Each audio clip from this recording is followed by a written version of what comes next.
Tato, tare si tato to ya, le te mai te tu yo hoto. Yo te tato e to mone, yo te mo dai o. Family grieve name.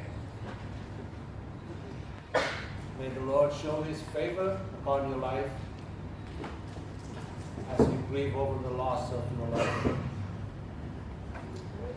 May you experience a closer sense of His presence in your time as you grieve in this time.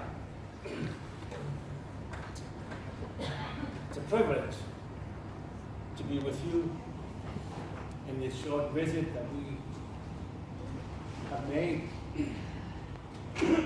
from Canada for the purpose of our family reunion.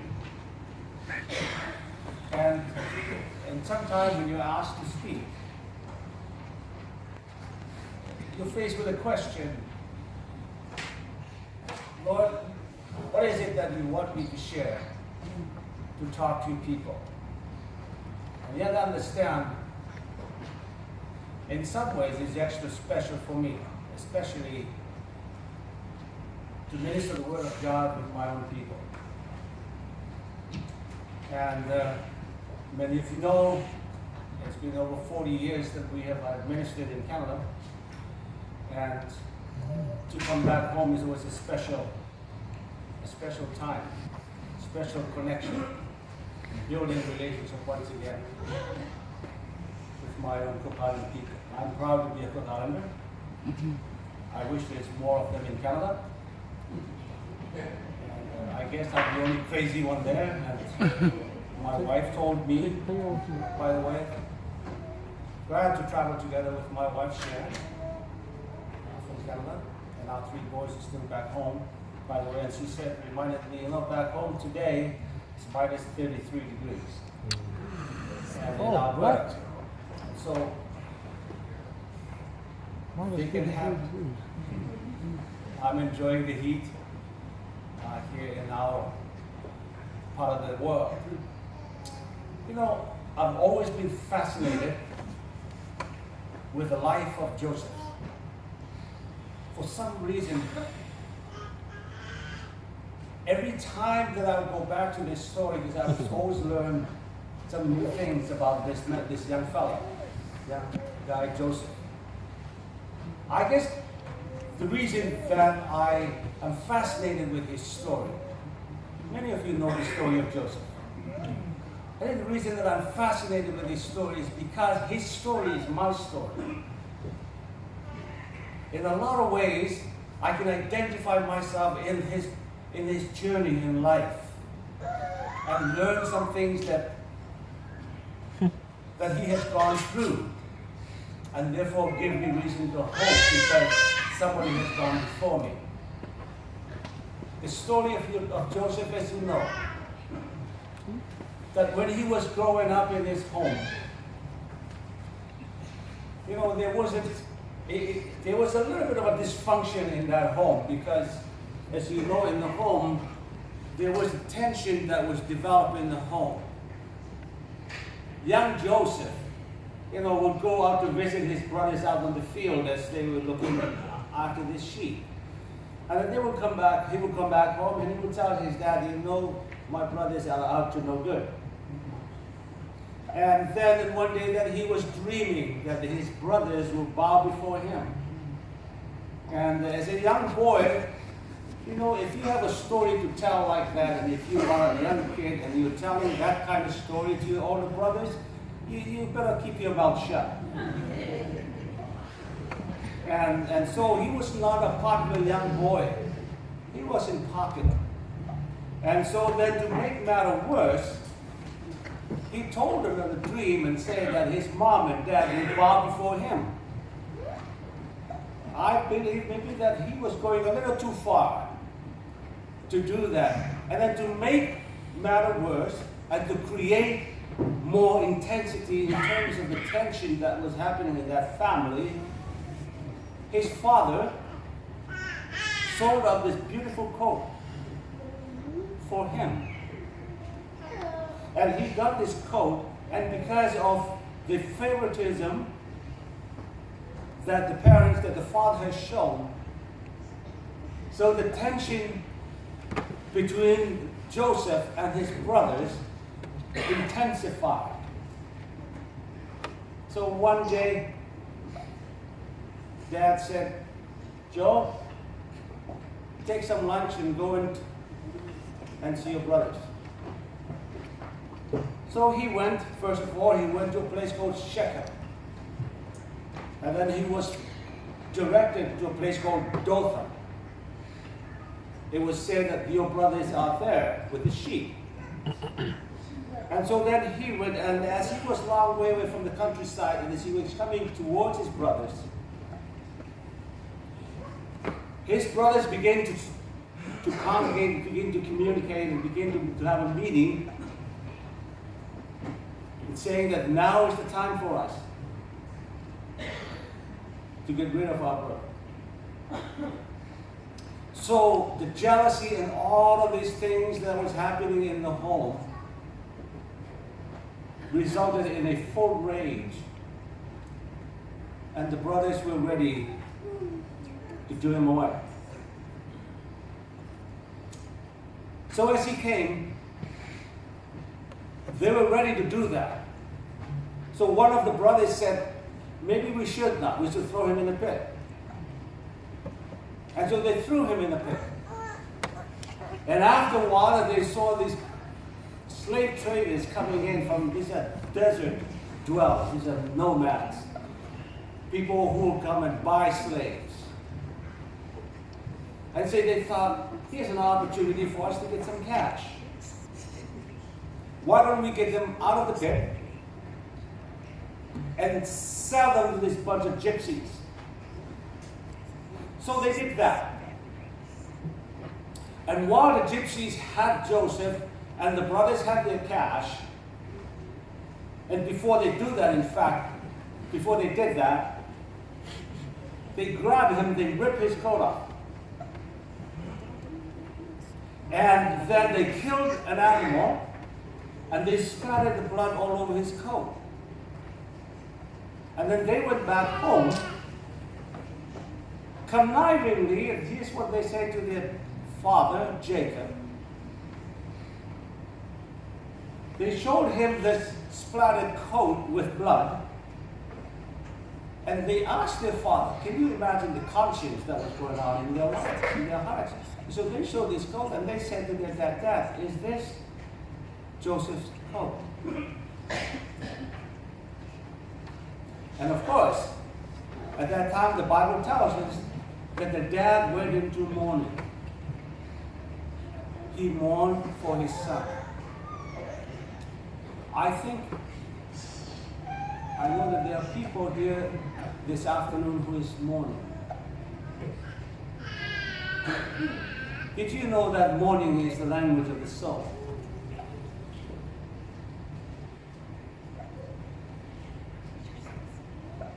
God shouts in the process of mourning. And it is the language of the soul. So as we remember the family that are mourning, you will remember Dad Jacob mourning the loss of his son. Anyways, we leave that setting and we go, now that Joseph is in the hand of the gypsies. And they decided, once again, to sell him to the captain of the guard of that place in Egypt, which by the name of Potiphar. So here's the journey of this young man. That's why the story of this young man this amazes me. From the home, the brothers did not like him, threw him into the pit, sold him to the gypsies, and the gypsies sold him to Potiphar. And in the process of time, and Potiphar said this, Genesis chapter 39, verse 2. Let me just read that to you, and then I'll just bring up one point and apply the lesson of Joseph to our journey in 2019. In Genesis 39, beginning with verse 2, here's what the Bible said. And the Lord was with Joseph so that he prospered. That is a key phrase to introduce this young man. That the Lord was with Joseph. That the Lord was with Joseph. And he lived in the house of his Egyptian master. Now he's in the house of Potiphar. When his master saw that the Lord was with him, and that the Lord gave him success in everything he did, Joseph found favor in his eyes and became his attendant. The faith of this young fellow Joseph was so radiating and influencing and impacting that it became known to the people around him. And the people saw the faith of this young man. And God showed favor upon him and blessed him in that house in the way that Potiphar, look at what Potiphar did to this young man. Now this young man is in his house. Potiphar put him in charge of his household. And he entrusted to his care everything he owned. From the time he put him in charge of his household and all that he owned, the Lord blessed the household of the Egyptian because of Joseph.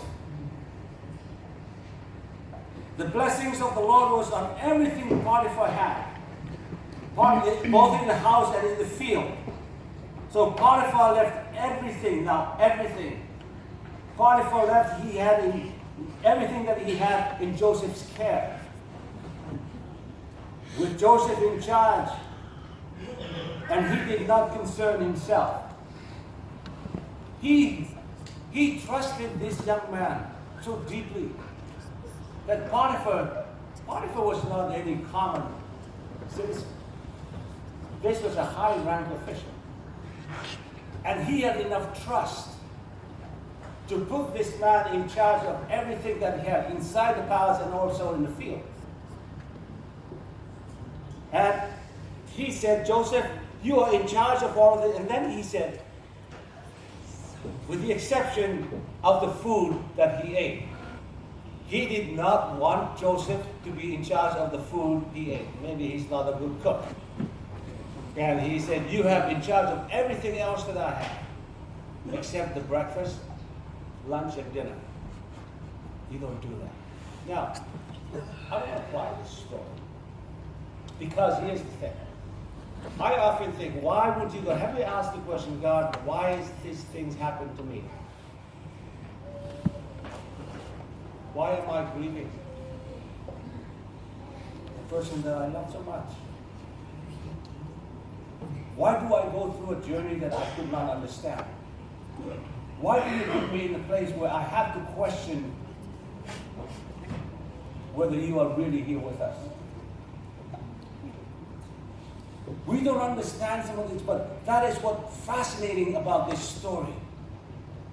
Because this experience of him being thrown in the pit, sold to the gypsies, sold to Potiphar, this was God's plan. I know it's hard for us to grab hold of. Sometimes those experiences that we go through life, difficult as it may, might as well be, I think, a place where God is saying, I want to take you through this process because I have a greater things for you in mind.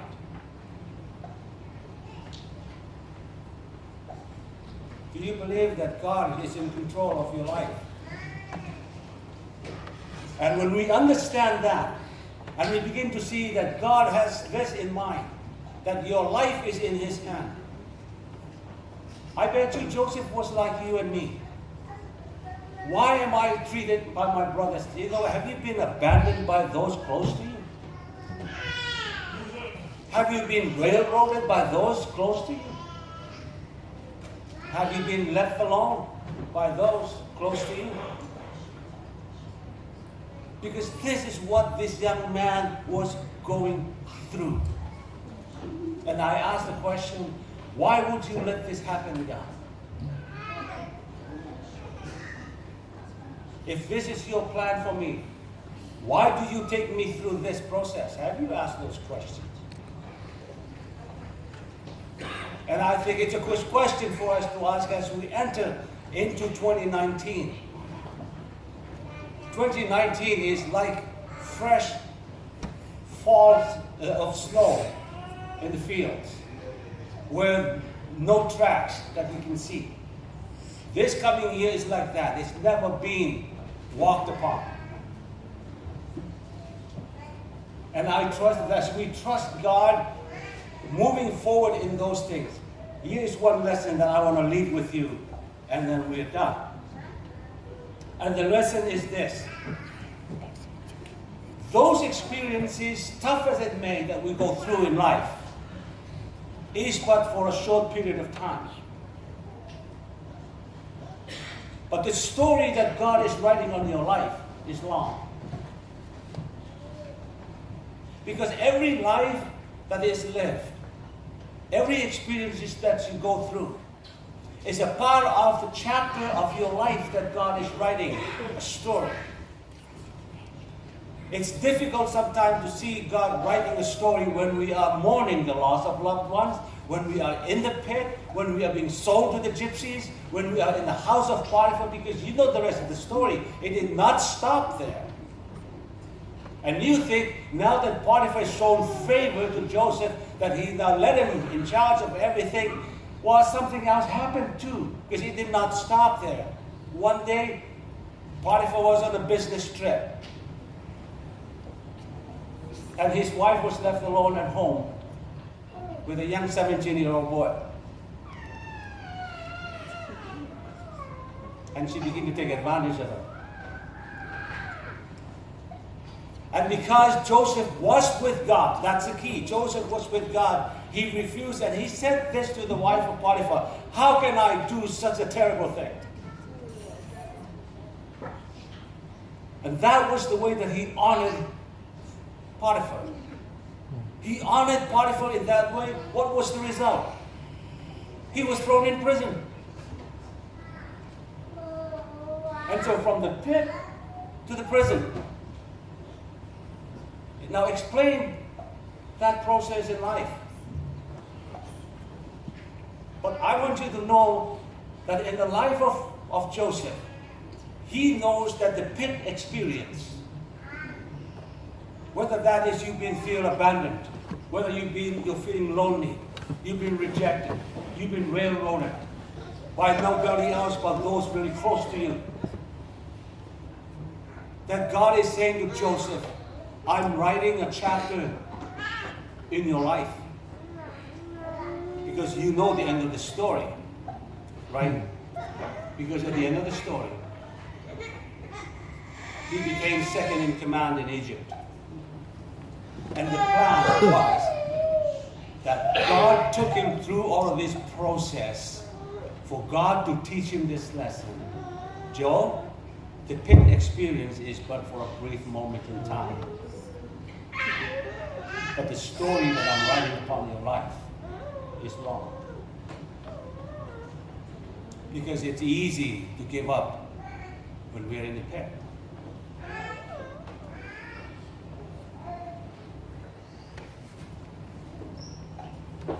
Family, kasi tu orang tak yang ayat tato, kita sami cerita tu. Don't ask me why would he write it through the experience that he has to take me through. But kung kita tato dengar itu to yourself. That is the lesson that he's trying to teach Joseph, that I want to cover. The pit experience is but for a brief moment in time. But God is writing this story. Life. So don't give up.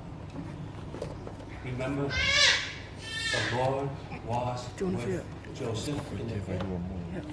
The Lord was Joseph when he was with the gypsies. The Lord was with Joseph in the house of Potiphar. The Lord was with Joseph in prison. And at the end, as you know the story, as we close, when finally he met his brothers after for a long period of time.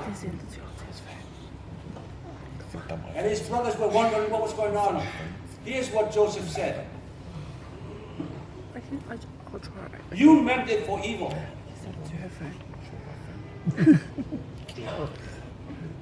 But God meant it for good. Your kid experience is but for a period of time. The story that is running on your life is for God. You're going to bless. The word of God upon your life, and you may find comfort It's like 20 minutes. and inspiration. Do not give up in life. Me. You might as well be that person that God is writing that story so that other people will be prospered. Yeah.